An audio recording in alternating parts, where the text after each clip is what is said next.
I'm sure that if you're watching this, you probably feel like you are a pretty darn good communicator. I mean, in all the time that you've been running your business, you've had to deal with employees, you've had to deal with customers and suppliers. And in all that time, have they made suggestions? Have you heard what they've been saying to you? Or has your response been, but we don't do it that way? And that's coming up next on Mark Hain Live.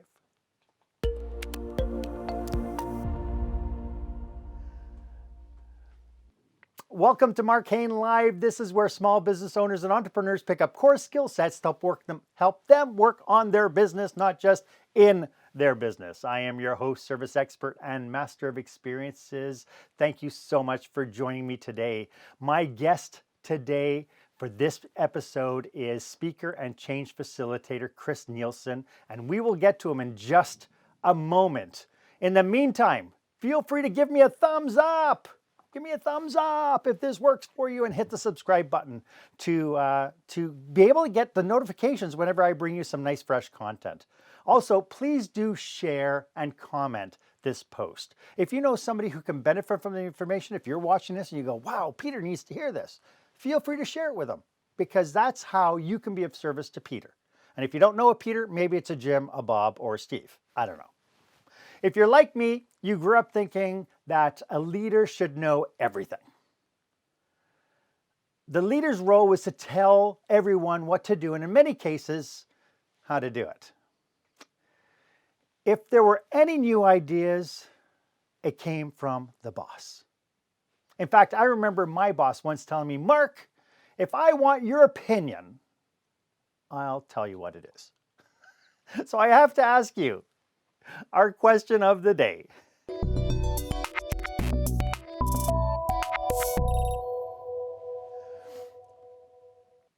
So, what tools do you use to explore possibilities within your business? How do you explore the ideas of others to break out of their shell and help you break out of your shell? And how do you help them become participants in your innovation? Feel free to be part of the conversation and post your responses here. It'd be fantastic to start that conversation. As I mentioned, my guest today is probably one of the most entertaining people I know, Chris Nielsen. Chris combines his 30 years of business and sales experience with his hidden talents, entertaining and educating global audiences. In his incredibly engaging workshops, participants walk away with tools and systems to be able to improve cooperation and communication. They drill into creativity, collaboration, and leadership, both in their businesses and in their lives. I love having Chris here because he and I had a heck of a good conversation a couple of weeks ago, and we couldn't stop giggling like 12-year-old girls. Chris, welcome. It's so nice to have you on the show. I'm good. Thank you, Mark. I know it's cold outside, but this whole thing about people freezing is really ridiculous. Yeah, I don't like to freeze either. Sometimes they go, "What are you doing?" I know, it's true. And it's so funny because the nice thing with freezing, the fact that it happens so often, is that you can really mess with people's heads, because in the middle of a conversation, you can just go, and people go, "Oh my goodness, is he frozen?" Hey, so Chris, before we get into today's topic, could you tell us a little bit about what you do for your clients? Well, I have a number of different types of clients, but one of my favorite clients is to work with anyone who wants to improve their speaking skills, because I'm a professional speaker myself, and I actually love what I get to do as a speaker. So and it's not always speaking, because I do a lot of facilitation. I do a lot of improv games, and that's a lot of my background. And if I bring that into my coaching, I bring that into my training, I bring that into my life, because what I said is 2 words change my life. And those 2 words are yes and. Yes, and. Yes, and we're going to dig deep into what that means. But we've talked at these podcasts that I've been doing now since it's coming up close to a year now. We've talked a lot about the leaders need to have humility to be in charge, but not necessarily to be in control. When you are dealing with your clients, how much of that is trying to shake them out of that control mindset? I tend to not attempt to shake them out of control because I don't think anyone wants to be shaken out of control. um, uh, what I attempt to do is give them experiences, epiphanies, ahas, moments that they can then take and go, huh. Like one of the exercises, I call it a compass question, a question that actually points to what's most important in life. And for a leader, this simple, powerful question, and if you're in your family, you're a leader, everyone's a leader in their own way. And it is simple. Are you connecting or are you disconnecting? Oh, And when you're connected to someone, they want to go the extra mile or 10 miles for you. But when you're disconnected, they may be actively sabotaging you. They may be looking for doing the bare minimum. They may be doing it only when you're watching. And so, are you connected to them? And get that epiphany go, maybe my control is actually disconnecting me from the people and getting less of what I want. And I don't know about you, Mark, but I think I usually want more of what I want. And I think that's true for most people. So yeah. if you want more of what you want, connect. Yeah, that's really great. I love that. That whole thing about being able then to evaluate. So in your experiences, what kind of conditions are you seeing in businesses that cause the dysfunction to the point where they say, "Oh my goodness, now I need to call Chris." Well, even if it's not a dysfunction, they should call Chris because what I actually my favorite place to work has been in the past a number of times when I've got to work with a few Microsoft teams, and they are super intelligent, super motivated, high energy people that are phenomenal to work with. I would rather take. It's more fun for me to take a already well performing team up to a higher level. Now, in terms of working, it's fun to see someone that has these challenges of butting heads to then see another path forward that can work for them. That's powerful as well. But personally, I'd rather work with the high performing teams. But what I'd say to you is, if you have one of your top performers is difficult to deal with, there's many easy strategies to make it more easy to deal with them.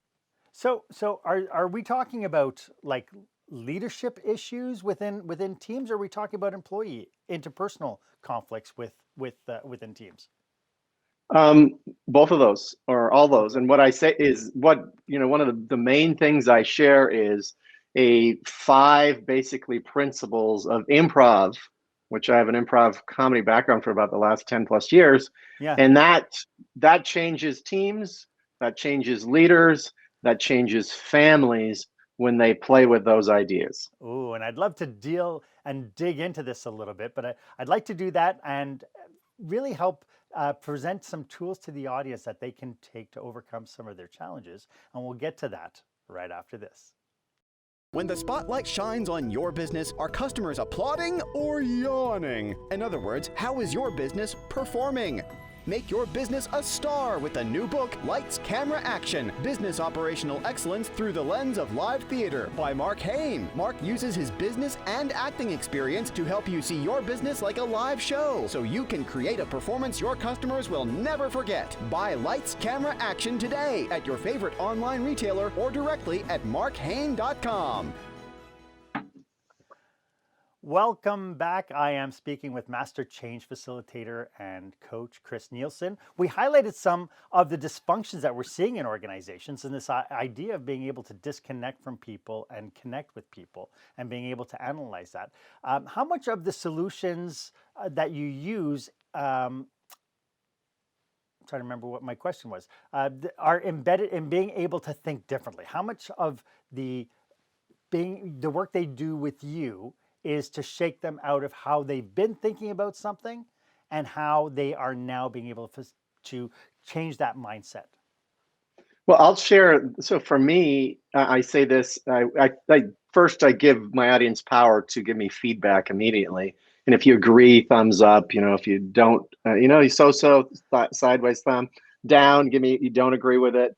So what I say is this: give me feedback immediately. And I said, you've all been programmed. And occasionally, I got some people go, no, I have not been programmed. I go, let me give you a couple programs where I've been programmed. And one really insidious one. The one program is that choosy mothers choose Jif. And it's a powerful little program in that it's saying if you're not a choosy mother, you're not a good mother. So good mothers would choose Jif in that little program. The other program is from me, never let them see you sweat. Sweat. That's right. And I sweat a lot. So I was programmed with that. That's awesome. And so we all these times you were mentioning this, and the first brand that came into my mind was Febreze, because Febreze, when they first launched Febreze, it suffered horribly because nobody thought that their houses smelled. And they were saying, hey, we can give you right. And so this is where they came up with this whole nose blindness thing, which was amazing. But in businesses, we have these blinders on as well. We have certain things that happen within our environments that we don't even recognize. And in past episodes, we have talked about that. If you're inside the jar, you can't see the label. Absolutely. So in some of your workshops and some of the work that you do with your clients, what are you uncovering through the use of improv? Well, improv gets, again, people, here's what I love to give people is an experience, because I've read so many good books and go, oh my gosh, this is going to change me. And it didn't. and there was so much wisdom in there, so much wisdom. But what I really realized is we're bombarded with information. It's just being thrown at us 24/7. And we're looking for ways to dodge most of it. But if you get people to feel something, then they can choose to use it if they want. And like with the connection one, an exercise I do is actually I purposely disconnect from my audience. And I do it for a purpose. And it doesn't feel good because I do disconnect. And I said, like, if it's online training, I go, get ready. After you do this exercise, I want you to type in the chat immediately how you feel about me, or come off mute and tell me how you feel about me. And I don't know what you're talking about there, Chris. I really don't know what you're talking about. I ask, stand up, please. This is what I say. Stand up. Thank you for standing up. Now give us a big smile. Thank you for smiling. Now sit down. And then I usually get back in the chat. Jerk. Much worse than that. And I go, yes, that's it. What else? What else? What else are you feeling about me? And then I go, now, how are you disconnecting from the people you care about? How are you disconnecting from the people you want to get energy, output, connection from? Well, how are you disconnecting? And just write that down, because you're going to feel this in your body. That guy who made you call him an idiot or jerk or worse. And what are they calling you? And then how do you connect? And connection is, and here's one of the things that blows some CEO groups away. I go, how do you find out how the best way to connect? Ask them how to best connect. And that will give you answers if you really think, if they think you're listening. Right. What I always find a little shocking about this is, to me, this is just basic human interaction. However, people look at this and they go, you mean I can just ask people how to connect with them? Yeah. And it's like, well, yeah. I'm challenged a lot of times when I'm dealing with business operators, because as I mentioned in the opening of this show, people look at themselves as being the boss. This is my business. I invested all my money to do this. I've been running this business for 15 years. Nobody can tell me how to run my business. And I struggle with this idea of humility, or the need for humility, in order to turn around and say, you know what, I don't have all the answers. Is when it comes down to the exercises and stuff that you do, these epiphanies, what can leaders do to shake themselves out, maybe assess where they are, and be able to say, oh, you know what, maybe I am disconnected? Well, I think one of the great things in working with groups of CEOs is they hold each other accountable, and the people below them don't see it. But what I get is this. Here's like one of the things I said is, you are programmed. And if they challenge me on it, I will name some programs. And eventually, usually it goes from 10, 15% of the audience saying, no, I'm not programmed, to everyone saying, yeah, I guess I am been programmed. And keep that program if it serves you. Happy to keep that program. It's gotten to you to where you are. I do, though, just so you know, I do a keynote called Innovate or Die. And so if you're not willing to make changes, you're going to end up being a dinosaur, most likely in your world out there. But there's good things that got you where you are. What's some little tweak that will make your life better and more enjoyable? Because a lot of people got there be hard charging controllers that pushed through obstacles and probably ran over some people on the way. Now, if that makes you happy, I don't want to be around you. But if you're willing to change that and see that you can actually enjoy this process, have fun doing it. I mean, I love speaking and training because I get playful and have fun while I'm doing it. Right. So if you see those blind spots, like I was going to say, with the 2-word principle of improv is yes and.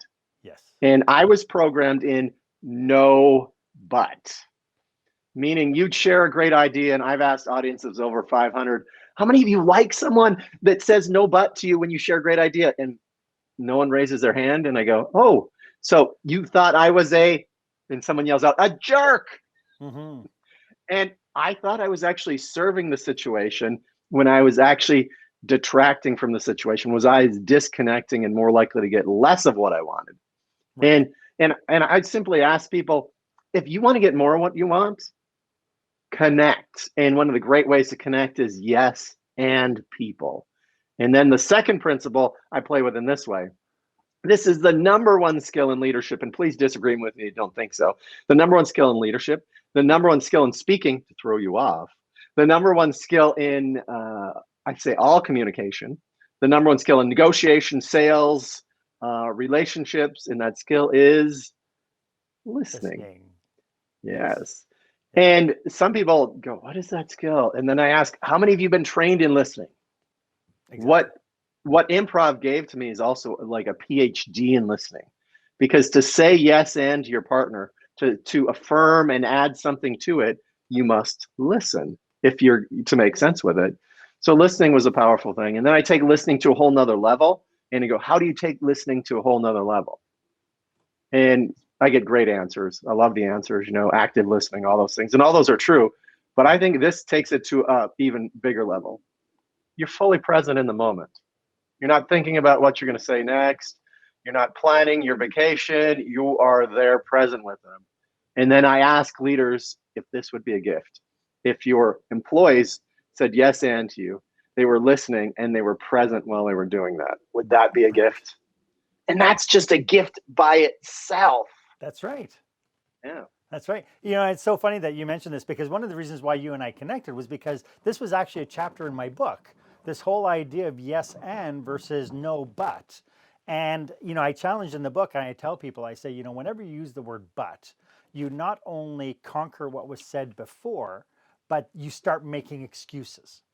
So for instance, somebody would turn around and say, and it's such a disempowering statement, because somebody would turn around and say, I'd love to get into shape, but I don't have time.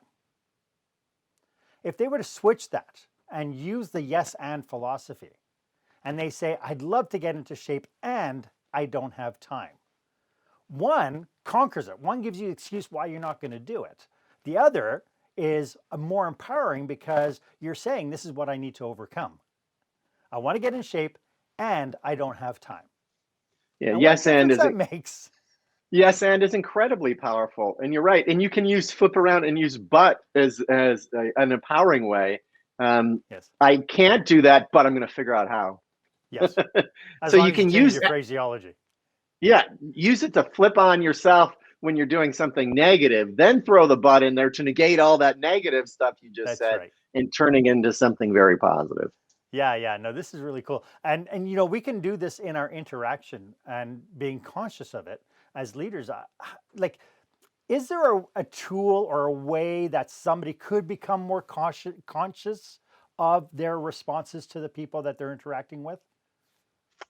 Yes, if they're open to it. And that is really getting, having someone show you their blind spot, hold up a mirror to you and say, here's, because I couldn't see that no but was my blind spot until I watched other people in improv no butting people all the time, mm-hmm, and it not working.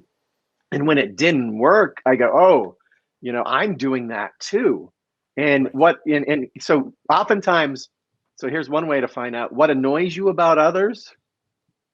You may want to look in the mirror for yourself. Yeah. And that became a program for me to raise my awareness. So the question became, if I'm annoyed by someone with this, what is it about me that has this?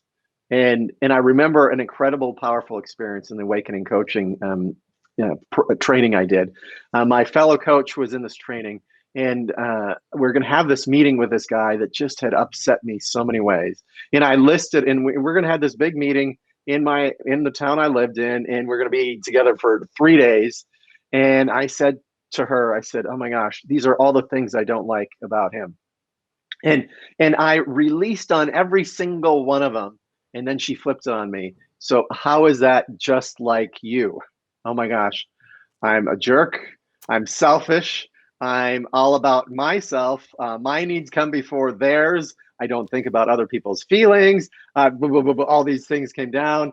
I don't keep track of time. All these things. And I could see, I wasn't 100% those things, but I could see the little bit of truth in every one of those statements I had made about him were true of me. Yes. Yeah.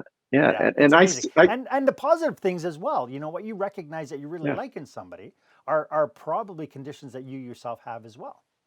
Yeah, absolutely. Right? Yeah, this is really great. I'd love to deal a little bit more into the use of improv and maybe the conditions of improv. But maybe you can let everybody know how they can get in touch with you. If what you're saying is resonating with them and they want to dig a little deeper, how can they get in touch with you? Yeah, thank you, Mark. Chris at chrisnielsen.com. And I think you see it on the screen there. Yep. So Chris at chrisnielsen.com. Just email me. I love to connect with people, and love bring trainings into corporations, nonprofits, just to play with you as well there. And the other thing I do, I think we're going to talk a little bit about it later, Mark, is that I help empower entrepreneurs, business owners by boosting their communication skills.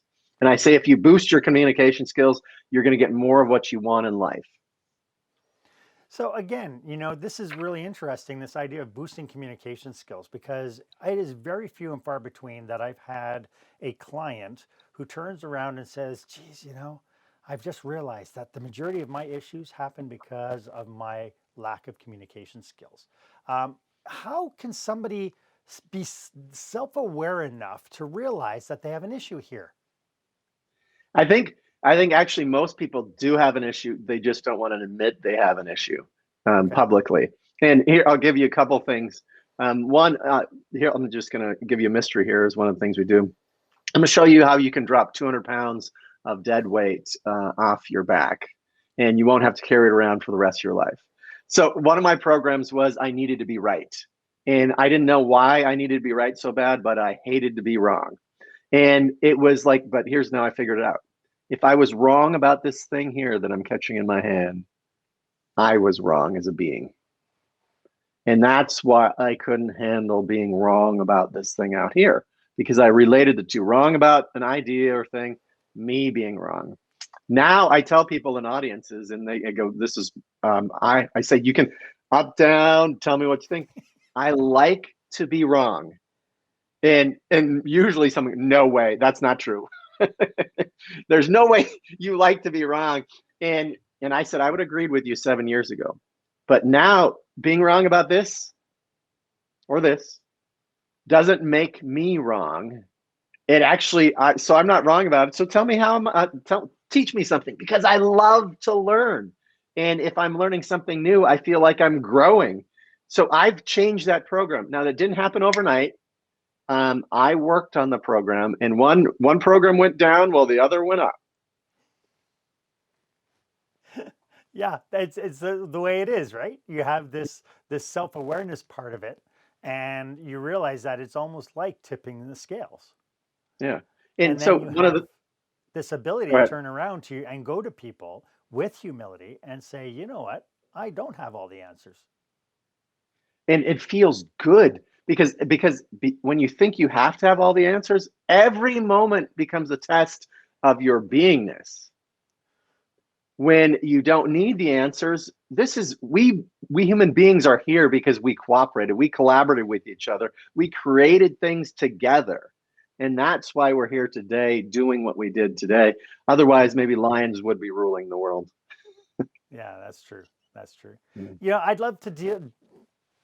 It's so compelling, and so I'd love to kind of go a little bit deeper into some strategies that maybe you could share with the audience on what they can do, looking at their teams, look at their intact teams, looking at their own behavior, looking at what they want to accomplish, and see what is some of the steps, that strategies they can do to, at the end of this broadcast, to maybe try out and see if it works. And I'd like to get to that right after this. All right. When you're delivering an important speech to a huge audience, it's easy to lose your place or go way over time. Give yourself an advantage with the Pro Speaker Presentation Speech Timer app. No more checking your watch or calling for time. The Pro Speaker Presentation Speech Timer app keeps you on track with easy-to-see timers, even changing color for visual prompts during your speech. And you can set audio cues to practice, or set it to vibrate so you don't even have to look. Be the pro you know you are. Download the app at speakerpresentationtimer.com. So, Chris, as part of the takeaway today, what can leaders do? I mean, we're talking about this idea of showing humility, realizing that you're not perfect, and then using this strategy of yes and. So, what can leaders do today as a takeaway that they can start exerting some of this yes and philosophy? One of the things, I mean, I want to make a difference or impact. So oftentimes I share these great principles and maybe a few people take them on. And I've started actually doing this. It's really simple. If you believe it, and I'll give you the fourth principle of that I teach as well. Make your blank look blank. And improv is not about you looking good. It's actually setting up other people to succeed. Yes. So it's make your people look great is what I get to. And your people may be your family, your significant other. It may be the people at work that you work with, your customers, your clients. How do you make them look great? So imagine, and I ask leaders this, how many of you want employees that say yes and to you? They listen, they're present, and they set up people to look great. And usually it's, oh, we want everyone to be like that. And okay, and I go, how many of your people do you think would like you to be like that? And I also say this, and I think going back, the key to it is being vulnerable. So I share some vulnerable stories, and I'm a work in progress as well.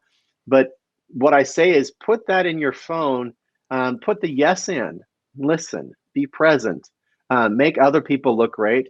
Put it in your phone and put it as a daily reminder that just pops up once, kind of like an alarm, and go, how can I say yes and more today? How can I say a little bit of yes and? And one of the things I do to demonstrate that in front of people is ask me a question you think I'd have to say no to. And I look for ways to say yes, at least yes to part of it. And so they see how I get to say yes. So a yes might not be, a full on no, a full on, yeah, here, take everything I have. I'm looking to say yes to at least part of it and stop some of the conflict. So that's one of the ways they can take it home is this. The other is play some games. Bring me in, let's play some improv games, or go online and Google, how do I play improv games with my team? And play one little improv game at a meeting with your team, and your culture will start to shift if you add those 4 philosophies onto it. And there's a 5th if you want to innovate. Okay, Mr. Teaser, but we'll get to that maybe just before we wrap up, just to keep everybody on the hook. How do you keep Mark Hain Live audience members in suspense? We'll tell you later. That's right. Chris, a lot of what you're talking about is this idea that, leaders starting with themselves to be of service to their teams. I can really see this reflect well in how team members handle customers. Can you talk a little bit about that reflection? Yeah, I know an organization when I talk to their customer service people, how well it's coming downhill. And if they're rude, angry, it's coming downhill. If they have no ability to make decisions, like I won't name the company I'm dealing with lately with a customer service issue myself. Very nice people, so they've got some really good training there, but they're not able to see what makes sense. They're trying to get pennies from me while losing dollars, and not just a little bit of dollars. They're fighting for pennies to lose hundreds, if not thousands of dollars. And their system is set up for these really kind people not to deal with it. And that's the top down that are doing that. And what I say is, if you want, like, I love the question, and when some CEOs like, why isn't this younger generation loyal? And I laugh and I go, you really don't know? Do you really want to know? Because you do know. And they're going, some of them get upset at that point. And I go, because you're not loyal and you know it. You'll cut them in a second. You'll fire them. You'll lay them off just to boost your bottom line. You're not loyal to them. Why would anyone be loyal to you when you're not loyal to them? Right. You know, yeah. So there's simple. And people see that within their teams and how you deal with other people as well. Yeah. Right. So There's that loyalty, simple answers. it's how you behave around yourself, not necessarily just that one-to-one on the person, but how you deal one-to-many, and people figure you out pretty quick. Absolutely. Like, if you fire their best friend, they're going, when am I next? And if I'm really good, you've kept me now, but the next layoff, I might be on the next layoff. I better start looking for a job. Yes. So if you want something if you want love, give love. Yeah. Yeah. It's really interesting because we talked about, probably earlier on in my episodes, I was talking with Ronnie Pawar about adapting and adopting. And one of the things that he mentioned how operators do this thing. They do this thing with their customers, feeling like it's about the principle, right? And they have to fight for this. It's about the principle. And he talks about how he and his girlfriend had gone out for supper, and the manager had made a decision about some way to make them happy, but then the owner saw it and rescinded it all and created this whole big conflict that just boiled into something that was so unnecessary. And it was, like you said, it was, I want to get these pennies and forego the thousands of dollars I'm going to get from the lifespan of this particular customer. Mm-hmm. And it's short-sighted. And so how important do you think it is to build these strategies into our strategic plans? Like, we have a business plan, we have a financial plan, we have a marketing plan. Should we have this as part of a people plan? If you want to get more, again, of what you want. if you want to be happier doing it as well. Right. And what I get is, I love this. I'm a very playful person, and I love being around other playful people like you, Mark. So thanks for the play attitude and the laughter. I love when this CEO told me this, and he trains other CEOs. He said, I wanted to make the workplace compete with the weekend. And I wanted to make it playful, positive, and productive. And I looked at ways to do that. I put someone in charge. She was amazing. And she made some of that happen. Now, it's, how do you compete with the weekend? How do you make your place more playful? And what I get from innovation, if innovation is important to a company or a person, you got to be vulnerable. You got to play it a safe place to play, place where they're willing to risk. And if you're constantly attacking people, telling what they did wrong and making them saying no to them, they're less likely to do any innovation and have fun with you. This is so amazing because these are actually sections in my book, right? I talk about this in my book. I'm not going to do the shameless plug, but this is what I talk about. This whole idea of giving permission for people to fail forward. Right, to learn. I talked to one owner, and she was upset. She runs a grocery store, and she was upset because one of her younger staff didn't complete a transaction, and somebody walked out of her store with $78 worth of groceries.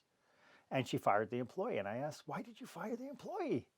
He's like, well, because I lost $78. I said, yeah, but you just paid $78 for that employee to learn that lesson. Why would you throw that investment out the way? Do you really think that employee is going to repeat that mistake consciously? Right? And this whole idea of, why are we so afraid to fail forward?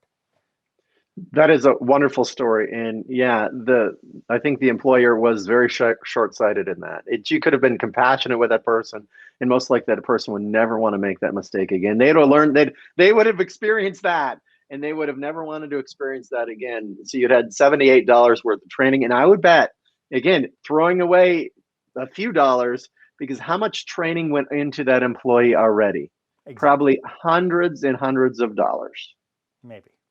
I have a Maybe. sneaking suspicion that this is one of those environments where they see that you have a pulse, you're standing upright, here's your cash register, go. But even then, you can set an environment for them to succeed with that. Absolutely. It's like the principles of improv work all over the place. Even training grocery store clerks who are amazing human beings, especially the ones that get you to smile and walk out. If you have them saying yes and they're listening to you, they're present while they're doing it, they're setting you up as a customer to look great. If there's a choice between this grocery store and the one who does that, which one are you going to? Exactly. So that's how powerful it is. And you as the owner, if you're the owner of the business, how are you setting your people up to look great? That the second part of the question was, yeah, you want all your employees to yes and listen, be present, make your people look great. Do you think they want that of you? And this works at home as well with your family. Do you think your family would love for you to be like that too? They would. I know my wife is probably watching this going, gosh, would I ever? This has been really great, Chris. You mentioned 4 points, and we kept everybody on the hook for point number 5. Yeah, we did. And when my improv teacher, Jackie Lowell, shared the secret to success in improv with life to me, and I heard what she said, I said, no, thank you. That can't be it. But you hinted at it earlier, and that's when you reminded me of it. It is, and she said it this way, dare to suck. And I said, no, but other people in the class were going, yeah, I love that. And my hero in basketball is Michael Jordan. And he said, the reason I succeed is I failed over and over and over again. And I realized this. I have a keynote called Dare to Suck as well. And I danced into the Justin Timberlake playing Can't Stop the Feeling. I asked my audience of, I think, about 75 CEOs to get up and dance with me. And no one did, except for the host just right, 20 seconds before the end of the song. And I said, and I had the big title of the speech behind me. What's the title of my speech again? And why didn't you get up and dance with me? We don't want to look bad, because if we look bad about this thing, we are bad. And so many people came up to me afterwards. I was just about to get up. Yeah. And I started because I knew intellectually that failure led to success. Like you said, fail forward. I knew intellectually that was true. I did not own it. I did not own it for myself. I didn't want to risk publicly. And now I love doing presentations where I'm doing an exercise I've never done before. To see kind of getting the tightrope a little bit higher up in the air and go, let's walk this baby and see how it goes. And I may fall off into the net. And there is something human about failing.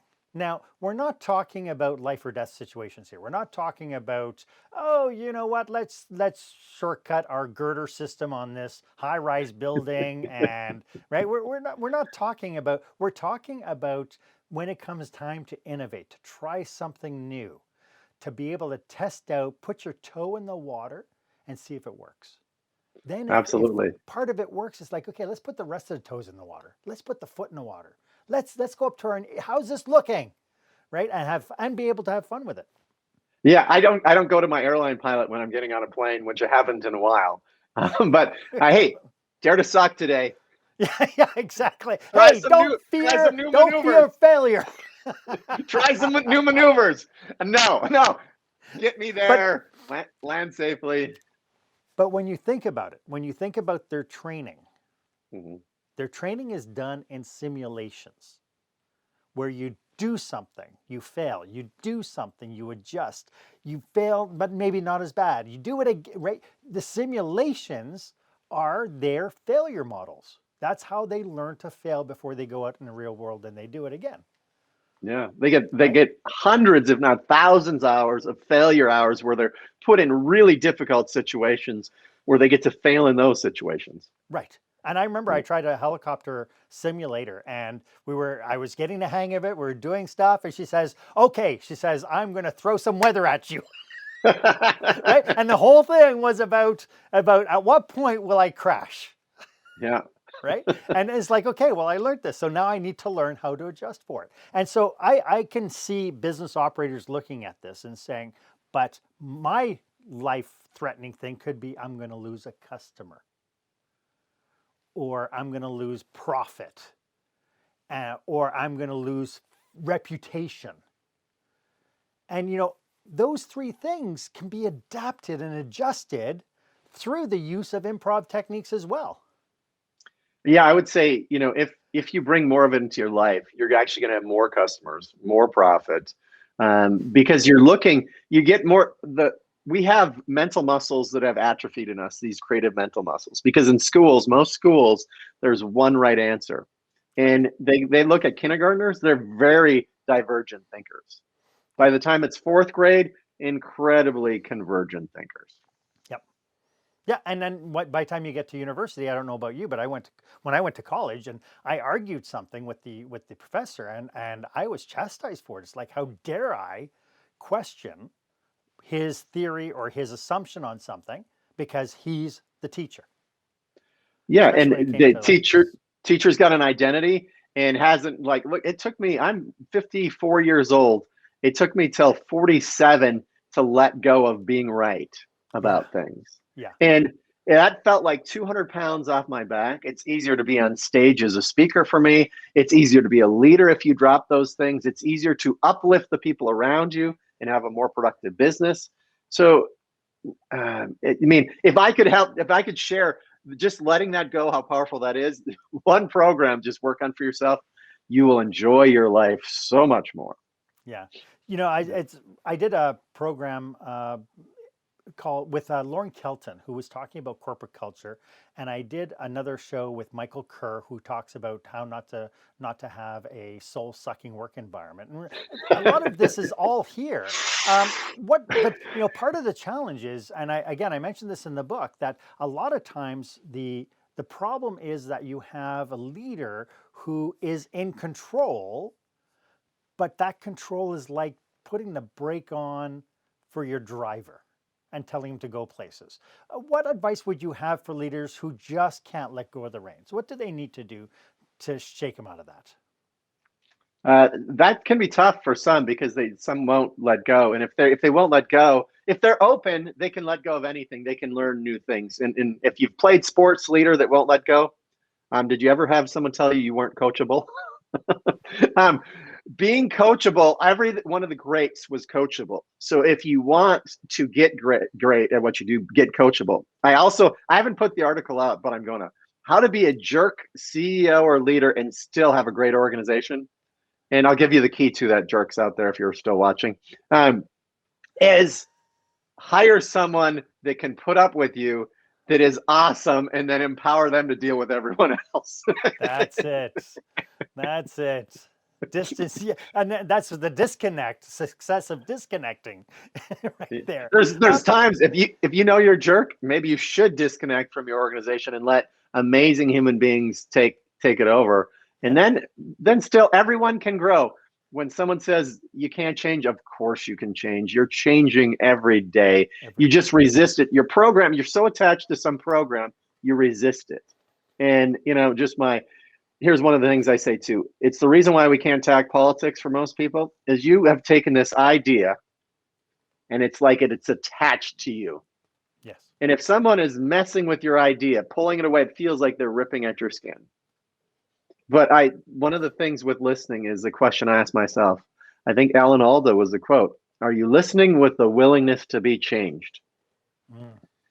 Are you listening with the willingness to be changed? And how you can counter program on that is just say, hey, for myself, Chris, did you listen to Mark with the willingness to be changed on that idea that you didn't fully agree with?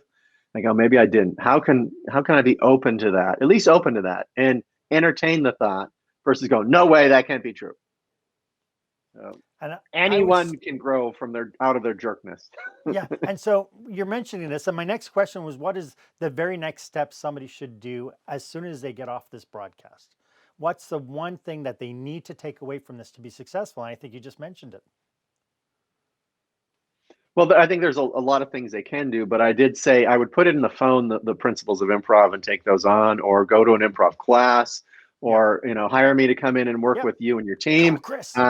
Yes, all those things work. And from a communication aspect, I also use improv in the play of boosting people's communication. And what I did there is create a group called Speaker Skills Plus. And I created a environment of inevitable success. But then I added one word to that to really rocket it up for certain people. And that is playful. I created a playful environment of inevitable success that I would love to go to and play at myself. And then if you're a playful person who wants to boost your speaking skills, your communication skills, if you boost those, let's say 5%, what is that going to be worth year after year after year after year? Yeah. What difference does it make? Yeah. Yeah. Establishing this yes and culture. I could see that some leaders are going to watch this and go, oh, okay. So they go online, they find some improv games, they bring their people together, say, okay, guys, we're going to do some improv games. Are there any cautionaries when people move forward with this kind of thinking that they should be aware of? I give them credit if they just go do that too. So what I get is there's a lot of improv players out there that are great, and Second City is a phenomenal organization that actually takes this into corporate culture as well. I think what I have difference is I've been an entrepreneur. I've been an entrepreneur since sixth grade, or maybe even earlier, when I bought Bubble Yum Gum and sold it at lunchtime for double the profit, and did all kinds of other things as well. So I have that mindset of the entrepreneur, the business owner as well, that I bring into how improv can work for teams. The debrief of coming out of these games can be incredible. The insights and ahas that can happen are well worth their weight in gold. But even if you play the game and you have fun with it, if you take on the yes and principle in the game, you're going to grow just because of that. And you don't need me to do that. But if you want to grow faster with more insights, I'd say, bring me in, check it out. Yeah. And I think saying this idea that, we don't do it alone. And sometimes if you're coachable, you also need a coach. And so that's where I know that we could be of service. Do you have any last thoughts about what we're talking about today? I'm just thankful to you, Mark, for sharing this and being your playful self, playful, positive self. I love that your lights, camera, is it lights, camera, action? Yes. A beautiful book title. And I love that you talked about having yes and in that, because I share when someone goes, oh my gosh, that's a great idea. Can I share it with my people? I go, yes, share it with your people. Yes, and embodying that for myself made me a better human being. And I'm doing the speaking I'm doing and the speaking training and communication training I do with leaders, entrepreneurs, business owners. I do that because I want to uplift the world in a positive way. Nice. So, and just so you know, jerks out there, I've been called a jerk too, and we can change. It's the only thing that I can't honestly say is the beef jerky in my cupboard doesn't change. I think it'll outlast cockroaches. It's so jerked up. This has been really fun. It's been goofy. We've had some laughs. Could you remind everybody one more time how they could get a hold of you? Yeah, absolutely. ChrisNielsen.com. There's a website there, but also Chris@ChrisNielsen.com. I love hearing from people. You say, oh, I saw you with Mark, and I love this idea, even just to say hi. Say hi.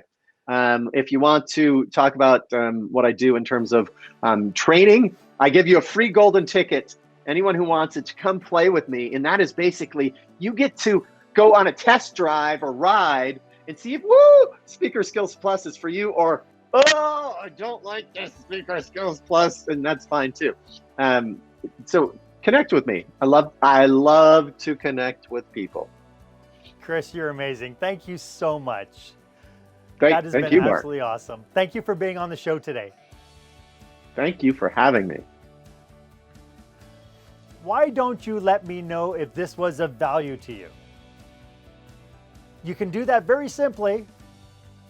Hit the thumbs up button and ring the bell, and that will let me know that I'm on the right track. It will also let you know whenever I bring you some fresh content. As always, my offer stands as well. If you would like 30 minutes of my time, with your team to brainstorm your business with you, please feel free to book yourself on my online calendar. The link is down below. It's the one that is marked meetme.so/markhain.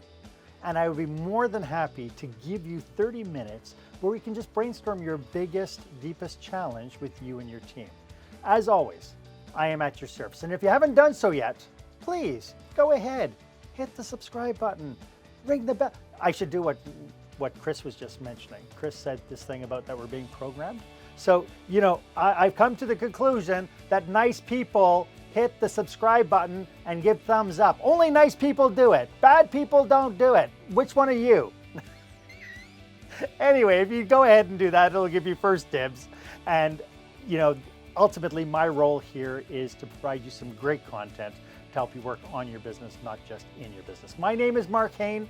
I hope you stay safe, stay healthy, and please dare to be the exception.